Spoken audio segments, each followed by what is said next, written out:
দত্তপুকুর হোটেলে তৃণমূল নেতার অনুগামীদের দাদাগিরি, মামলা রুজু পুলিশের। ঘটনা জানতে এবার হোটেল মালিককে অতিরিক্ত পুলিশ সুপারের অফিসে তলব করা হয়েছে।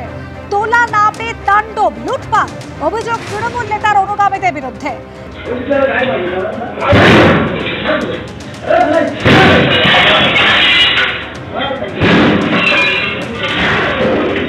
কিভাবে হামলা চালানো হয়েছে, কিভাবে তাণ্ডব চালানো হয়েছে, সেই সিসি ক্যামেরার ফুটেজ রেখেছে আপনাদের সামনে।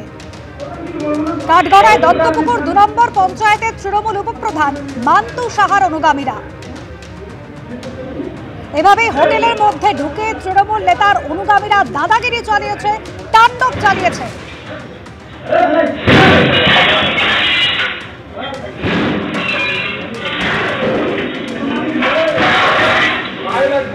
এর আগে ওখানে অবৈধ যৌন ব্যবসা চালু হয়েছিল, তখন গ্রামের মানুষটা ভেঙে দিয়েছে। এবারও নতুন করে 2 বছর পর আবার যৌন ব্যবসা, দেহ ব্যবসা চালু করেছে, যেটা গ্রামের মানুষটা গিয়ে প্রতিবাদ করেছে। ভাঙচুর কতটা হয়েছে আমি বলতে পারবো না, তবে গ্রামের মানুষটা গিয়ে ওটা বন্ধ করে দিয়েছে। সম্পূর্ণ মিথ্যে, টাকা চাওয়ার কোনো প্রশ্নই ওঠে না। যদি কোনো প্রমাণ দেখাতে পারে মাথা পেতে নেব। শুধুই যে ভাঙচুর হয়েছে তা নয়, ক্যাশ কাউন্টার থেকে নগদ 1,78,000 টাকা লুটপাট চালানো হয়েছে বলে অভিযোগ। এতদিনে ঘটনা জানতে হোটেল মালিককে অতিরিক্ত পুলিশ সুপারের অফিসে তলব করা হয়েছে। আমি জাস্ট হোটেল থেকে বেরিয়ে আসছি, আসার পরে আধ ঘন্টার মধ্যে প্রায় 2টোর পরে আমার ম্যানেজার ফোন করে বলে যে লোকাল লোকজন এসছে, এসে ভাঙচুর চালাচ্ছে, আপনাকে আসতে হবে। বললাম কি, তাদের সমস্যাটা কি হয়েছে? তখন হঠাৎ করে বলছে যে না, ওরা মান্তু সাহার নাম করে বলছেন যে মান্তু সাহাকে না হিসেব বুঝিয়ে বা তার প্রাপ্য না বুঝিয়ে এখানে হোটেল চালানো যায়। কোনো টাকার অ্যামাউন্ট ওনারা দাবি করেননি, কিন্তু বলেছেন প্রাপ্য না দিয়ে এখানে আগেও হোটেল ব্যবসা করা যায়নি, ভবিষ্যতেও করা যাবে না। হোটেল মালিক অভিযোগ করছেন যে হোটেল চালানোর জন্য তোলা দাবি করেছে মান্তু সাহার অনুগামীরা। বাড়িওয়ালা কি বলছেন শোনাবেন। অনেকে নিষেধ করতেছে যে এটা করে আমার বিল্ডিং সিন্ডিকেট ঝামেলা হবে, অনেকে ভয়ভীতি দেখাইতেছে।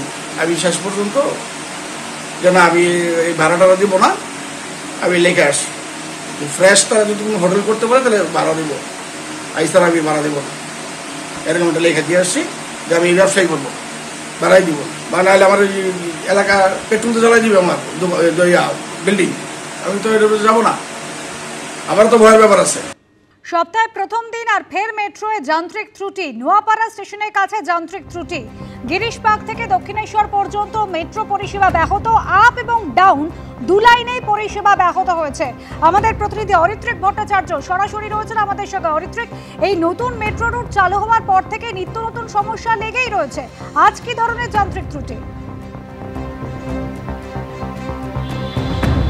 দেখো, যেটা জানা যাচ্ছে নোয়াপাড়ার কাছে পয়েন্টের সমস্যা হয়েছে এবং সেই সমস্যা এখনও চলছে। মাঝে একটা সময় একেবারেই মেট্রো চালানো যাচ্ছিল না, এখন মেট্রো চললেও যেটা বলা হচ্ছে যে প্রায় 4-5টি মেট্রোর জায়গায় একটি মেট্রো নোয়াপাড়া থেকে গিরিশ পার্কের মধ্যে, দক্ষিণেশ্বর থেকে গিরিশ পার্কের মধ্যে যাতায়াত করতে পারছে।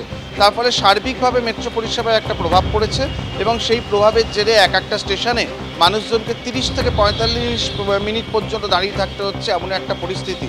সপ্তাহে প্রথম কাজের দিন, তবে শুধু প্রথম দিন বলবো কেন, গত সপ্তাহে একাধিক দিন এই ধরনের সমস্যা হয়েছে। আগের সপ্তাহে হয়েছে, একদিকে টালিগঞ্জ থেকে ব্রিজি পর্যন্ত মেট্রো পরিষেবা নিয়মিত বিপর্যস্ত থাকছে।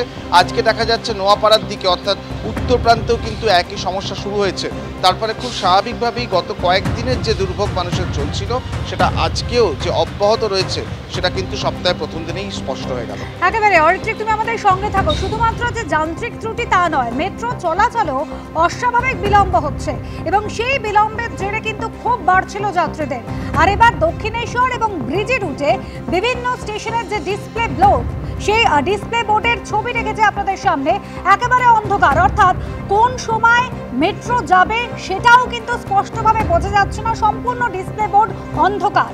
পার্ক স্ট্রিট, শ্যামবাজার, বেলগাছিয়া এবং দমদম স্টেশন, এই সমস্ত স্টেশনের ডিসপ্লে বোর্ডের ছবি এবিপি আনন্দের হাতে।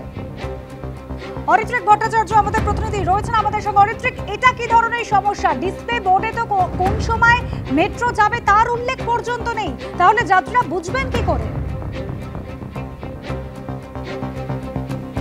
দেখো, এটা সমস্যা না সাফাই, সেটাই হচ্ছে প্রশ্ন। এই মুহূর্তে আমি দাঁড়িয়ে রয়েছি পার্ক স্ট্রিট মেট্রো স্টেশনে। তোমাকে একবার ছবিটা দেখিয়ে নেব। পার্ক স্ট্রিটের যে গেট, সেই গেট, এটা 3 নম্বর গেট। প্রত্যেকটি গেট থেকে বেরোনোর সময় আমরা দেখি একটা ডিসপ্লে বোর্ড থাকে ঢোকা বেরোনোর জন্য। এখানেই কিন্তু লেখা থাকবে উত্তর এবং দক্ষিণের দিকে মেট্রোর সময়।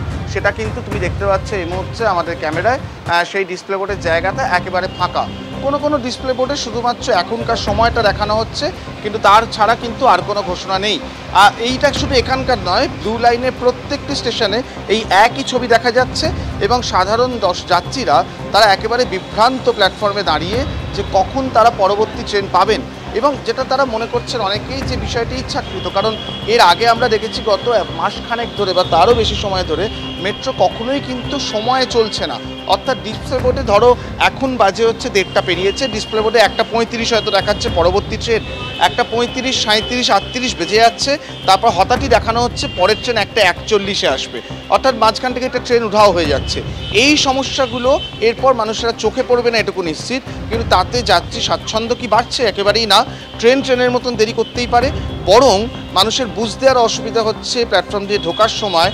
মেট্রো আমরা জানি যেহেতু নিরন্তর সার্ভিস দেয়, একটা প্রবণতা থাকে প্ল্যাটফর্মে ঢোকার সময় আমার দিকের মেট্রো কত পরে আছে সেই অনুযায়ী গতি বাড়ানোর, সেই সুযোগ থাকছে না। প্ল্যাটফর্মে দাঁড়িয়ে লোকে বিভ্রান্ত হচ্ছেন কতক্ষণ পর ট্রেন আসবে।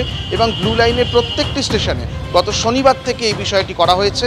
সপ্তাহের প্রথম দিনে এসে কি একই ছবি, ডিসপ্লে বোর্ড উঠাও, সময় উঠাও, তারপরে কখন কোন মেট্রো কোন দিকে আসবে সেটা জানাও যাচ্ছে না, বোঝাও যাচ্ছে না।